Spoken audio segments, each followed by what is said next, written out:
नमस्ते भारत. आपण बघत आहात WH न्यूज. मी विजय खवसे.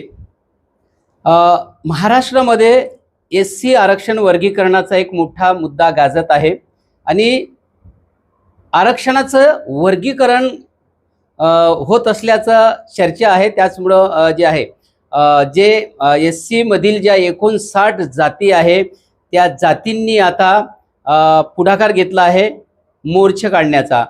तर त्याच धर्तीवर जे आहे 20 जूनला दुपारी 3 वाजता दीक्षाभूमीवरून भव्य असा मोर्चा निघणार आहे. संपूर्ण विदर्भातील जे 59 जातीचे SC समाजातील जे बांधव आहेत ते या वर्गीकरणाला जो खास करून विरोध करत आहे.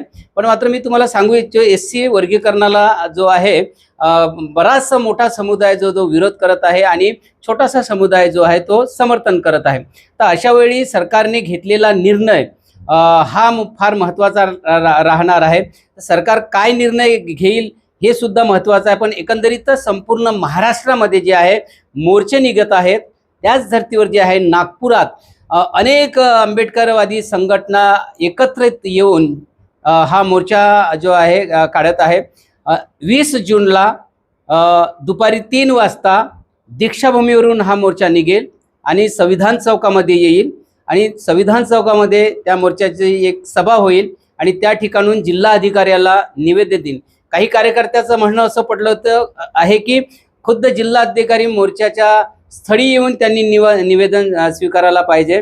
तर बघूया नक्कीच 20 तारखेला जास्तीत जास्त लाखोच्या संख्येने तुम्ही नागपूरमध्ये या, संपूर्ण विदर्भातून तुम्ही या. कारण हा अस्तित्वाचा प्रश्न आहे आणि तुमच्या मुलांच्या भविष्याचा सुद्धा प्रश्न आहे. यामध्ये जर वर्गीकरण जर झालं तर नक्कीच हे 59 जातीच्याही फायद्याचं नाही आहे.